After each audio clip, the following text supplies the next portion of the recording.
आने वाले गणेश उत्सव को शांतिपूर्ण, नियमबद्ध और पर्यावरण के अनुकूल तरीके से मनाने के लिए मंगलवार को शहर के सभी गणेश मंडलों के पदाधिकारियों और सामाजिक संस्थाओं की संयुक्त बैठक आयोजित की गई। बैठक में मनपा आयुक्त अभिजीत चौधरी, पुलिस आयुक्त डॉक्टर रविंद्र कुमार सिंघल और जिलाधिकारी डॉक्टर विपिन ईटनकर प्रमुख रूप से उपस्थित रहे। बैठक में गणेश मंडलों के पदाधिकारियों से सुझाव और मार्गदर्शन प्राप्त किए गए, जिन पर आगे जोनवार विचार किया जाएगा। मनपा आयुक्त अभिजीत चौधरी ने जानकारी दी कि गणेश मंडलों के लिए परमिशन की ऑनलाइन सुविधा उपलब्ध कराई गई है। साथ ही मनपा द्वारा लगाए जाने वाले विभिन्न शुल्क भी इस वर्ष माफ कर दिए गए हैं। उन्होंने बताया कि 4 फीट तक की गणेश मूर्तियों का विसर्जन कृत्रिम टैंक में किया जाएगा, जबकि इससे बड़ी मूर्तियों का विसर्जन सीमेंट टैंक में होगा। उन्होंने संतोष व्यक्त किया कि पिछले वर्ष 98% मूर्तियां मिट्टी की थी, जिससे पर्यावरण को संरक्षित करने में मदद मिली। उपस्थित असलेले आपले पोलीस आयुक्त श्री रविंद्र सिंघल सर, पोलीस दलातील महानगरपालिका आणि जिल्हा प्रशासनाचे वरिष्ठ अधिकारी आणि ज्यांच्याशी आज आपल्याला इंटरॅक्शन करायची होती आणि ज्यांनी आता त्यांचे काही मतं जी आहेत किंवा त्यांच्या अपेक्षा आहेत त्या मांडलेल्या आहेत, असे विविध जे आपल्या नागपूर शहरातले आणि परिसरातले गणेश मंडळाचे पदाधिकारी आणि विविध प्रतिनिधी आता प्रास्ताविकामध्ये आणि लोकांनी ज्या काही सूचना मांडल्या त्याच्यामध्ये बरेचसे मुद्दे कव्हर झालेले आहेत। त्यामुळे अगदी मोजक्या शब्दामध्ये जी माहिती मला आपल्याला द्यायची आहे किंवा काही इश्यूज जे रेज झाले त्याच्याबद्दल महानगरपालिकेच्या वतीने काय कारवाई करण्यात येणार आहे किंवा केली जाते दरवर्षी या संदर्भामध्ये मी आपल्याला माहिती देईन। परवानगीचा हा जो विषय निघाला त्याच्यामध्ये गेले 2 वर्ष झाले आपण ऑनलाईन परवानगीची सिस्टीम जी आहे ती सुरू केलेली आहे। मुळातच ती सिस्टीम याच्यासाठी आहे की तुम्हाला गणेश मंडळाचे जे वेगवेगळे प्रतिनिधी असतात त्यांना परवानगीसाठी वेगवेगळ्या विभागामध्ये जावं लागू नये, एकाच ठिकाणी एकतर घरी बसल्या तुम्हाला ऑनलाईन ते अप्लाय करता यावं याच्यासाठी आपण ती सुविधा दिलेली आहे। तिच्यामध्ये विविध एनओसी संदर्भात सुद्धा जे तुम्हाला ऍप्लिकेशन करायचं असतं ते एकाच फॉर्म मध्ये होतं आणि संबंधित विभागाकडनं एनओसी प्राप्त होते आणि फायनल जी परमिशन असते ती आपल्याला इश्यू केली जाते। तर ही ऑनलाईन सिस्टीम जी आहे ही गेले 2 वर्ष झाले ऍक्टिव्ह आहे आणि प्रत्येक वर्षीच जो आहे त्याचा वापर जो आहे वाढता आहे। म्हणजे 700-800 गणेश मंडळांनी तरी किमान दरवर्षी याचा वापर केलेला आहे। मग देवी असो किंवा इतरही जे आपल्या मंडपाच्या संदर्भातल्या किंवा उत्सवातल्या ज्या परवानग्या असतात या सिस्टीम माध्यमातूनच आपण देतो। तर यावर्षी देखील ती सिस्टीम असणार आहे, त्याचा पूर्ण आपण वापर करा। मी मुद्दाम याच्यासाठी सांगतोय की हिच्यामध्ये जे सांगितलं की एका खिडकीमध्ये अनेक खिडक्या तिथे हे केल्या असतात परवानगीसाठी, तर तशी सिस्टीम नाहीये ही। आपण एकदा जर स्वतःच्यामध्ये जाऊन अप्लाय केलं तर तुम्हाला लक्षात येईल की कमीत कमी ऑफिसेस मध्ये जे आहेत चक्कर होऊन आपल्या परमिशन्स आहेत ते आपल्याला याच्यातून उपलब्ध होतात। दुसरा मुद्दा निघाला की काही लोकांना ऑनलाईन करणं शक्य होत नाही, तर अशा लोकांसाठी आपण प्रत्येक झोन कार्यालयामध्ये फॅसिलिटेशन सेंटर सुरू केलेलं असतं। जर आपण गेले 2 वर्ष झाले करतो आहोत हे, आणि त्यासाठी विविध विभागातले लोक सुद्धा जे आहेत या फॅसिलिटेशन सेंटर मध्ये उपस्थित असतात। त्या ठिकाणी त्यांच्याशी जर तुम्हाला काही समस्या असतील तर ते तुम्ही त्यांना सांगू शकता आणि आपण डेटा ऑपरेटर सुद्धा बसवलेले असतात की जे लोक जर कोणतं मंडळ तिथे आलं आणि त्यांना जर ऑनलाईन करण्यासाठी काही अडचण असेल तर आपण त्यांना ते सिस्टीमवर ऑनलाईन करून देतो, जेणेकरून त्याच्या ज्या ऍप्लिकेशन्स आहेत ते वेगवेगळ्या डिपार्टमेंटला जाऊन आपल्याला त्याच्या एनओसीज एकाच ठिकाणी उपलब्ध होतील। तर ही सिस्टीम आपण या वर्षी सुद्धा सर्व 10च्या 10 झोन कार्यालयामध्ये सुरू करणार आहोत आणि त्याच्यामध्ये पोलीस विभाग असेल, इथे सर्व संबंधित विभागाचे जे कन्सर्ट कर्मचारी असतात ते देखील याच्यामध्ये उपलब्ध असतात। या व्यतिरिक्त आपण यावेळेस चॅटबॉटच्या माध्यमातून सुद्धा ही सुविधा जी आहे ती उपलब्ध करून दिलेली आहे। एक नंबर जो आता डिस्प्ले होईल त्या नंबरवर आपण ही जी आहे मंडप म्हणजे जी परवानगीची जी आपली हे आहे सुविधा आहे ती या चॅटबॉटच्या माध्यमातून सुद्धा आपल्याला व्हॉट्सअपवर मिळू शकेल। आपण कृपयाचा नंबर जो आहे तो सुद्धा नोट करून घ्यावा। जसं आपण ऑनलाईन अप्लाय करतो त्याच पद्धतीने तुम्हाला व्हॉट्सअपवर देखील सुद्धा ती तुम्हाला स्टेप बाय स्टेप गायडन्स करून तुमच्या परवानगी संदर्भातली जी प्रोविजन आहे ती हिच्यामध्ये उपलब्ध होणार आहे। पुलिस आयुक्त डॉक्टर रविंद्र सिंघल ने कहा कि मनपा द्वारा परमिशन प्रक्रिया के लिए ऑनलाइन और एक खिड़की योजना की शुरुआत की गई है। ये एक बड़ा महोत्सव है और इसमें सभी का सहयोग जरूरी है।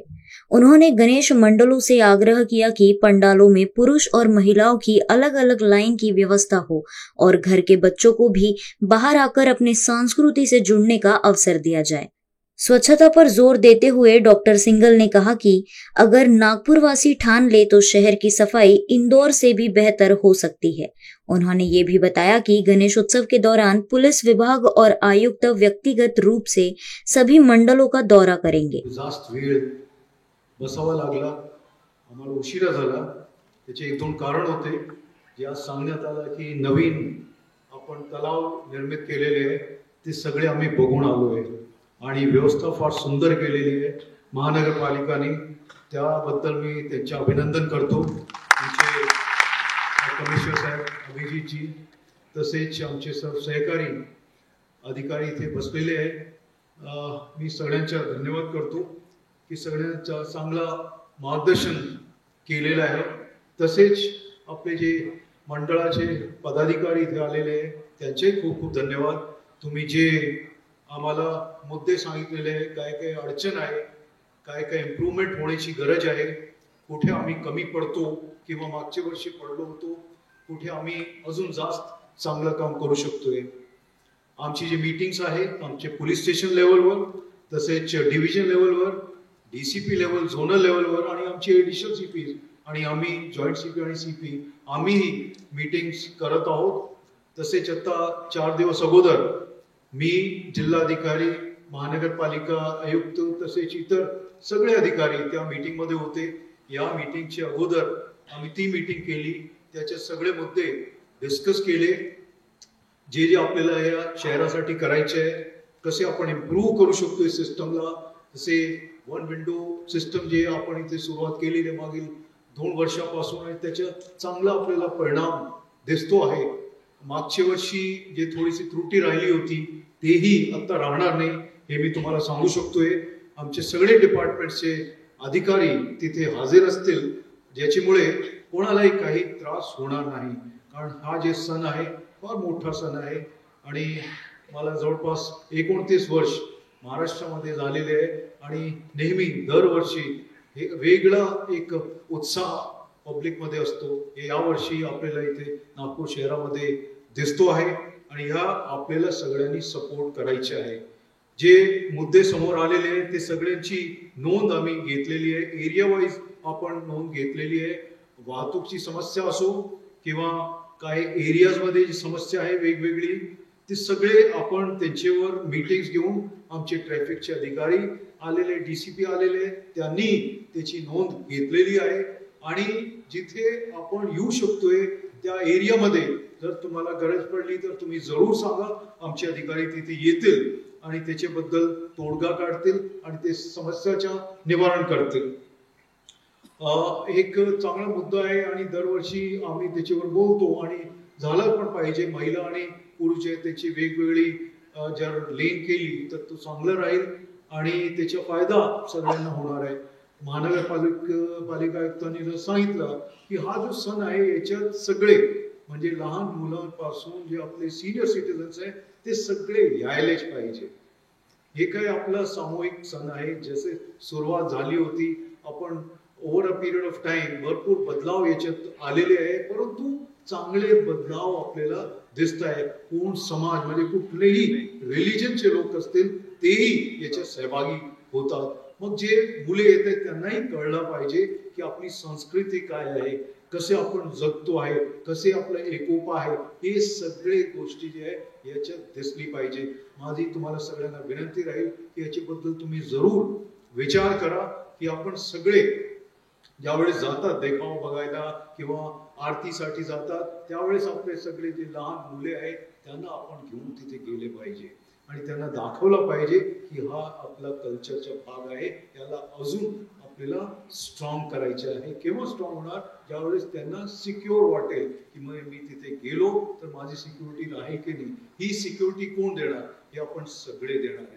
पोलीस असतीलच तिथे, परंतु जे मंडळाचे पदाधिकारी आहेत त्याचे स्वयंसेवक जे तिथे असणार आहे ही तुमची जिम्मेवारी आहे। तुम्ही तिथे उभे राहून त्यांना सांगायचं तुम्ही व्यवस्थित आहे, हे करा ते करा, इथून जा तिकडे जा।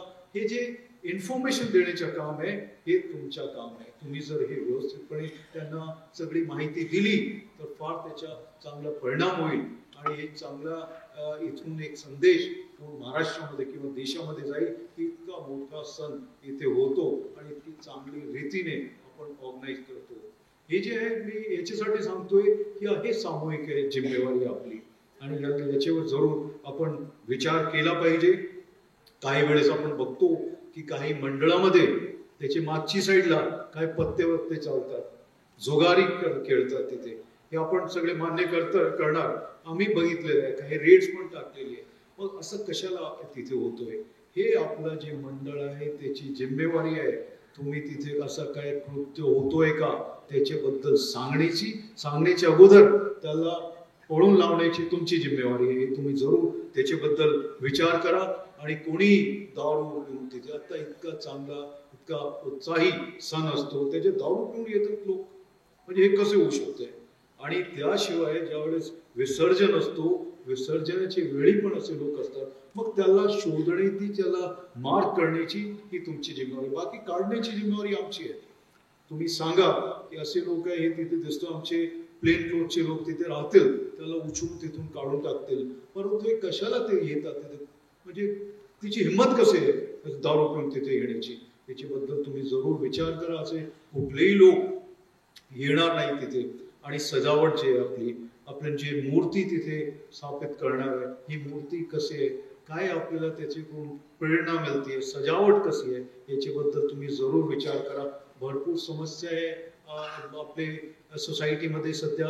जसे ड्रग्सची समस्या भरपूर लोक बोलले, दारूची एक समस्या आहे, सायबर क्राईम्स आता भरपूर वाढत आहे आणि इतर जसे महिलांवर मुलींवर अत्याचार होतात, हे सगळे आहे. आणि इंटरनेटचे बेस जे क्राईम्स आहेत ते सगळे, याच्याबद्दल तुम्ही विचार करा की हे आपण कसे कमी करू शकतोय. आणि हा एक चांगला एक सण आहे ज्याच्यात सगळेच लोक जातात बघायला, सजावट बघायला, काय चांगले उपक्रम घेतलेले आहेत त्याच्यामध्ये समाविष्ट व्हायला, हे सगळे जातात तिथे. मग याचा फायदा आपण तसा जर घेतला तर त्याचा परिणाम आपली जी पुढची पिढी आहे त्याच्यावर पॉझिटिव्हली जाईल आणि त्यांना पण कळेल की माझ्या शहरामध्ये आपण असा सण साजरा करतो. हे जरा तुम्ही त्याच्याबद्दल जरूर विचार करा. आणि आम्ही जसा सांगण्यात आला, कमिशनर साहेबांनी सांगितलं, आमचे इतर अधिकाऱ्यांनी सांगितलं की हे जे आहे एक आदर्श स्पर्धा कसे घेता येईल याच्याबद्दल आम्ही जरूर यावर्षी करू.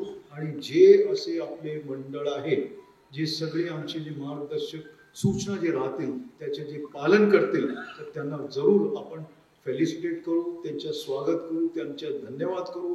आणि ते जे जसे त्याच्यात वेगवेगळे हे ठेवू आपण, जसे भरपूर वेळेस साऊंड जे लावतात, इतका घाणेरडा कर्कश साऊंड ते लावतात ज्याच्यामुळे लोकांना काही वेळा लोकांना हार्ट अटॅक झालेले आहे.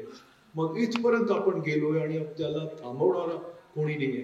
हे आपण थांबवायचे, सगळ्यांनी मिळून थांबवायचे. एक वेळेस ज्या वेळेस हे चालू आहे आपला विसर्जन किंवा मिरवणूक चालू आहे, तर त्यावेळेस इतका मोठा आवाज कसे होतोय? आम्ही सगळ्यांना सांगतोय आणि त्याचे नियम तो एक झाले, परंतु नियमांचे पुढे जाऊन की आपण त्याला अंमलात कसे आणायचे, कसे त्याला इम्प्लिमेंट करायचे, याच्याबद्दल विचार करण्याची गरज आहे.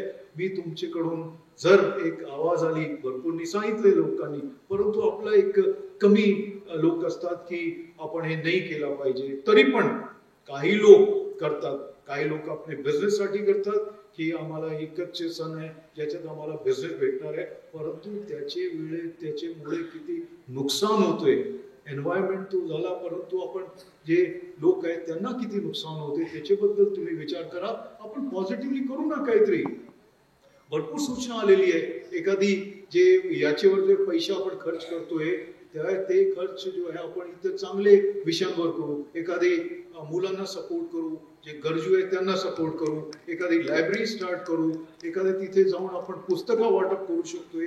हे सगळी जर गोष्टी आपण केली तर तो जास्त लोकांचे लक्षात राहतात आणि एखाद्या माणूसच्या तुम्ही पूर्ण भविष्य बदलू शकतोय. तर त्याच्याबद्दल तुम्ही विचार करा आणि हे जर आपण केलं तर ते आपला चांगला एक या शहरामधून संदेश पूर्ण भारतामध्ये जाईल की आपण असं केलेलं आहे. तसेच आता एक लेझर लाईटच्या वेगळाच एक एक कॉम्पिटिशन सुरू झालेलं आहे आणि लेझर लाईटमुळे काही लोकांचे डोळे जातात, काही आंधळे होऊन जातात. हे जे ह्याच्याबद्दल तुम्ही विचार करा, हे कुठून आणलेलं आहे, कशाला आणलेलं आहे, तर हे कुठेतरी थांबले पाहिजे. हे जर झाला तर चांगला त्याच्या एक सर्वांमध्ये एक संदेश जाईल. तसेच या मार्फतीने आपण चांगले उपक्रम, जसं एक रील मेकिंगचा प्रोग्राम करू शकतो. आजकाल सगळे युवा मंडळीमध्ये एक रील मेकिंगचे असतात आणि आपले सोशल मीडियावर टाकतात. मग चांगले रील्स तुम्ही क्रिएट करा.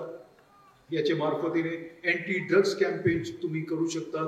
ट्रॅफिक कसे आपण सुधारू शकतोय शहरामध्ये, असे छोटे छोटे रील्सच्या आपण एक कॉम्पिटिशन घेऊ शकतोय. आमचे अधिकारी इथे बसलेले आहेत, तर जर असा एक कॉम्पिटिशन घेता आला की ह्या दरम्यान तुमचे मंडळाने किती प्रबोधन केलेले आहे, कोणते विषयावर केलेले आहे, कोणते व्हिडिओज तुम्ही बनवलेले आहे, काय रील्स जर तुम्ही बनवलेली आहे, हे सगळे जर तुम्ही सुरुवात केली तर त्याचे एक परिणाम सगळ्यांमध्ये चांगला होईल. बाकी सगळे मुद्दे डिस्कस झालेले आहे. आपल्याला जे आवाज बद्दल परत मी बोलतो की माननीय सुप्रीम कोर्टाने सांगितलेले एक आहे त्याचे नियम, तर ते तुम्ही सगळ्यांनी पाळायचे आहे. तसेच एन्व्हायरमेंट प्रोटेक्शन ऍक्ट आहे 1986च्या, तसेच नॉईज पोल्युशन रूल्स आहे 2000चे. तर हे रूल्स आहे, परंतु यांना इम्प्लिमेंट आपल्याला सर्वांनी करायचे आहे. हे जर झाले तर व्यवस्थित सगळा एक बदलाव येईल. अश्लील गाणे लावणे म्हणजे कोणते गाणे आपण लावले पाहिजे, तिथे ज्यावेळेस आपला मिरवणूक चालतो त्यावेळेस पूर्ण एक आपला समाज किंवा आपले परिवार तिथे उभे राहतात आणि एखादा असा घाणेरडा गाणं, त्याचे काय सिर नाही पाय नाही असे लावतात आणि ते लोक त्याच्यावर डान्स करतात. मग हे जो लहान पोरगी जे बघताय त्याचे मनावर काय परिणाम होणार आहे हे तुम्ही जरूर विचार करा. आणि आपण कंट्रोल करू शकतोय जर आपण सगळ्यांनी एक वेळेस ठरवला की असे जर गाणे असतील तर ते आपण लगेच बंद करायचे आणि हे जर आपण करू शकतोय, ही काही मोठी गोष्ट नाही आहे. हे जे शहरवासियों में अब इस भव्य पर्व को लेकर उत्साह और तैयारियों का माहौल है और प्रशासन की ओर से इसे सफल व सुरक्षित बनाने के लिए सभी कदम उठाए जा रहे हैं। कैमरामैन अखिलेश के साथ अभिषेक पानसी की रिपोर्ट।